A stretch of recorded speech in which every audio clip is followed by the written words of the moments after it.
Bismillahirrahmanirrahim. Assalamualaikum warahmatullahi wabarakatuh. Alhamdulillahirabbil alamin. Assalatu wassalamu ala asyrafil anbiya'i wal mursalin sayyidina Muhammadin wa ala alihi wa ashabihi ajma'in. Allahumma la sahla illa ma ja'altahu sahla wa anta taj'alul hazna idza syi'ta sahla. Sahhil lana umurana bi rahmatika ya arhamar rahimin. Allahumma faqihna fid din wa 'allimna ta'wil. Allahumma stajib du'aana ya rabbal alamin. Alhamdulillah, insyaallah pada kesempatan kali ini kita akan memulai pelajaran kita yang selanjutnya. Ahlan wa sahlan kepada semua peserta yang sudah hadir. Kita sekarang masuk pada pembahasan bab yang ke-11, di mana kita akan membahas tentang i'jazul Quran, kemukjizatan atau keagungan Al-Quran. Nah, di sini di kitab itu halaman 20 yang cetakan sesuai dengan yang di Telegram, channel Telegram. Silakan dibuka kitabnya. Nah, bismillah. Qala al-muallif rahimahullah, al-babu al-hadiya asyara, bab yang ke-11, i'jazul Quran, kemukjizatan Al-Quran. Sebelum kita mulai, kita harus memahami dulu makna i'jaz Al-Quran.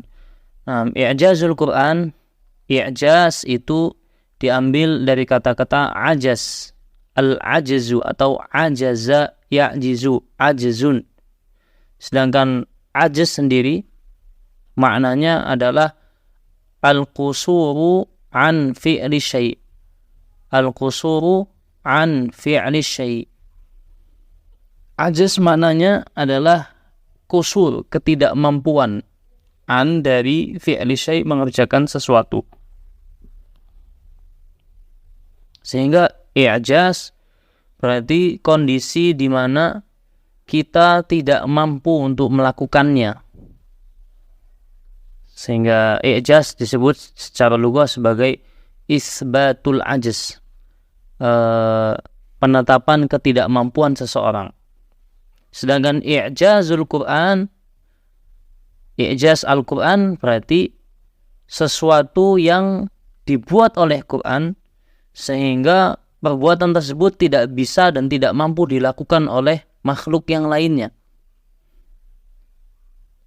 Sesuatu yang ada pada Quran yang perbuatan tersebut atau sesuatu tersebut itu tidak bisa dilakukan oleh yang lainnya. Sehingga kalau dalam terjemahan mudah bahasa Indonesia kita sering menyebut sebagai i'jaz berarti kemukjizatan Al-Quran.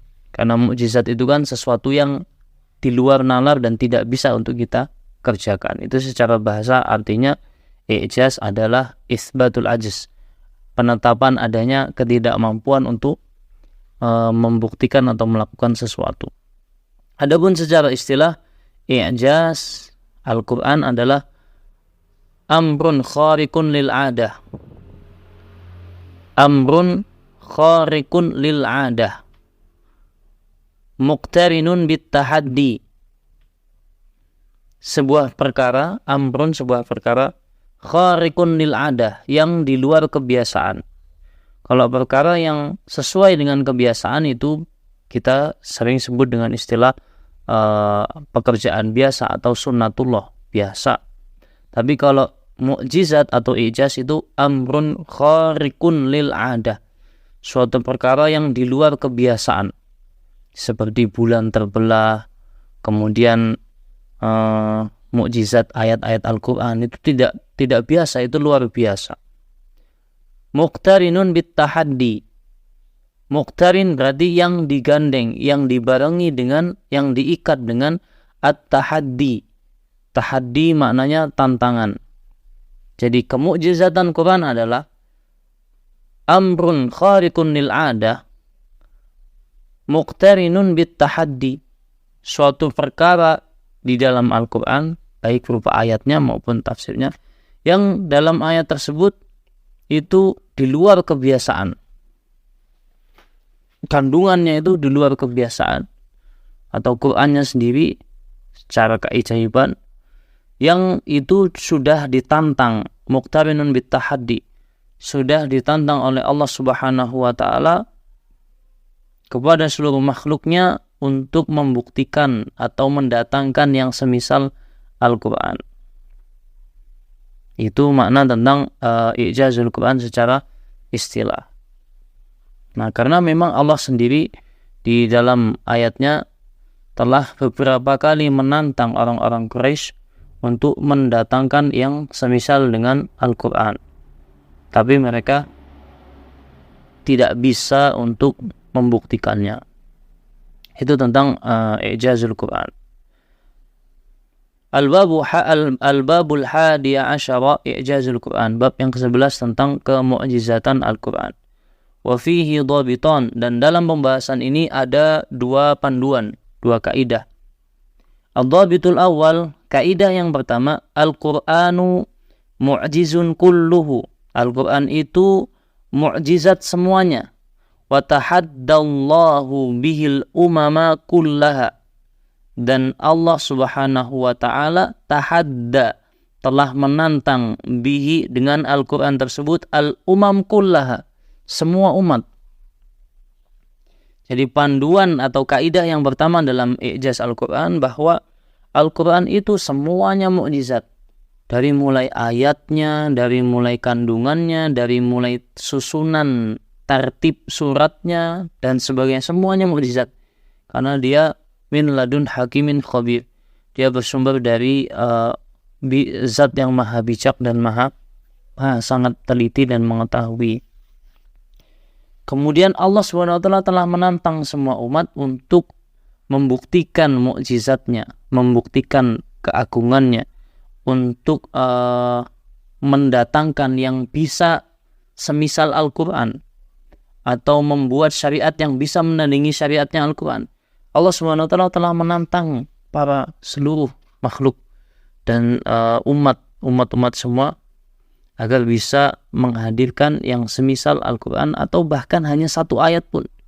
Itu telah Allah tantang, dan tidak ada yang bisa untuk berbuat seperti Al-Quran.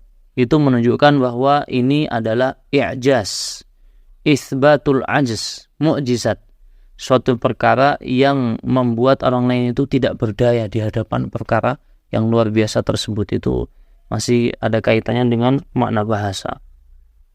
Kemudian yang kedua, panduan yang kedua,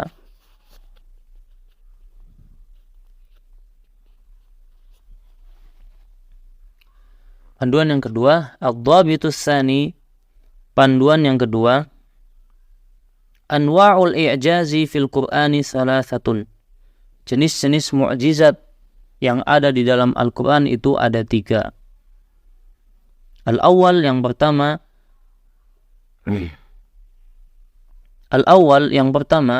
al-i'jazul lughawi, i'jaz, kemukjizatan secara bahasanya. Sehingga Al-Quran secara bahasa itu memiliki kemukjizatan, memiliki makna yang umat sendiri tidak bisa menghadirkannya. Nah, itu contohnya adalah surat-surat yang dibuka dengan al-ahruf al-muqatta'ah, huruf-huruf yang terpisah-pisah, seperti misalkan dalam surat Al-Baqarah, a'udzubillahi minasyaitonirrajim, Alif Lam Mim, dzalikal kitabu la raiba fih. Nah, kalimat Alif Lam Mim itu ternyata jumhur mufassirin mengatakan itu adalah i'jazul Quran. Itu adalah kemukjizatan dan tantangan Allah melalui ayat tersebut. Di dalam surat yang lain, dalam surat Maryam, misalkan a'udzubillahi minasyaitonirrajim, kaf ha ya ain shad. Nah, apa kata para mufassirin tentang ayat-ayat tersebut? Para mufassirin mengatakan bahwa ayat ini adalah huruf-huruf hijaiyah yang kalian, wahai kaum kafir Quraisy, setiap hari berbicara dengan susunan huruf hijaiyah. Berbicara dengan susunan huruf hijaiyah bahasa Arab. Tetapi mengapa Al-Quran yang terdiri dari alif, lam, mim, kaf, ha, ya, ain, sad, yang terdiri dari huruf hijaiyah ini, kenapa kalian tidak bisa membuat susunan bahasa yang bisa menyamai Al-Quran? Sehingga Allah menantang melalui huruf-huruf itu. Dan orang-orang kafir Quraisy yang juga kaum Arab itu tidak bisa. Padahal itu bahasa mereka sendiri. Itu menunjukkan bahwa susunan atau bahasa Al-Quran itu memang benar-benar dari Allah Subhanahu wa Ta'ala. Sehingga orang Arab sendiri pun tidak bisa membuat sebuah kaidah atau panduan atau syariat kehidupan dibuat dengan bahasa yang seperti bahasanya Al-Quran. Tidak bisa. Padahal itu bahasa Arab sendiri. Bahasa bangsa Quraisy sendiri. Itu makna mukjizat bahasa yang ada dalam Al-Quran. Dalam makna lain,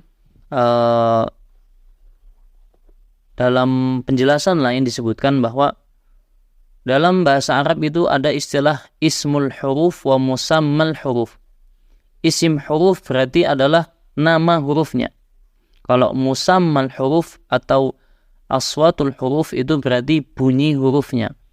Nah, Al-Quran ini kan diturunkan kepada Nabi Muhammad SAW. Nabi kan Nabi yang ummi, tidak bisa baca dan tulis. Biasanya kalau orang yang ummi tidak bisa baca tulis, itu dia hanya melafadzkan sesuatu yang dia dengar, sesuatu yang ditalkin. Dia nggak tahu apa itu ismul huruf, apa itu musammal huruf. Biasanya.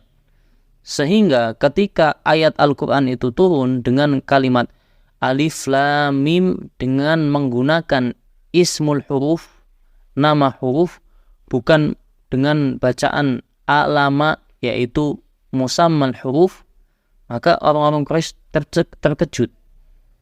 Kalau dibaca seperti ini berarti ini bukan dari Muhammad. Berarti bacaan itu bukan dari Muhammad, tapi memang benar dari Allah Subhanahu wa Ta'ala. Karena orang yang ummi secara muqtadal akalnya, secara tuntunan akalnya, dia hanya akan mengetahui bacaan sederhananya. Karena musammal huruf itu seperti huruf yang dibaca ketika ada harokat a, b, bu, seperti itu, a, i, u. Tapi orang yang ummi kok bisa tahu nama hurufnya?